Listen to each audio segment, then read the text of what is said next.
Now, when we come into the defensive offense, then we start working on the vulnerabilities of Pakistan.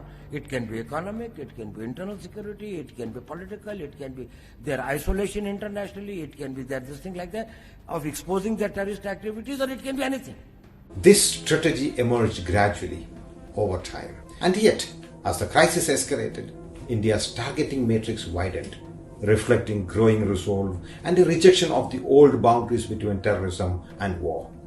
India's new counterterrorism doctrine is structured, integrated, and unapologetic. It prioritizes action over argument, resolve over restraint, and signaling over silence.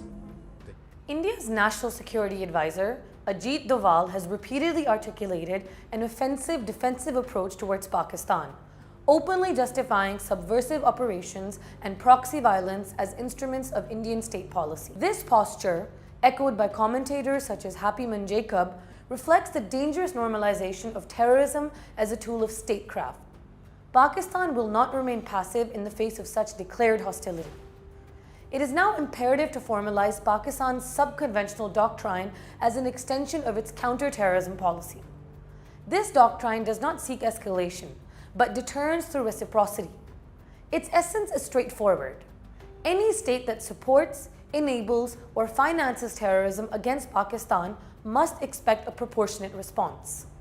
Violence inflicted on Pakistan will be met with calibrated violence in the subconventional domain, until a mutually hurting stalemate enforces restraint. This policy is not about sponsoring terrorism, it is about deterring it.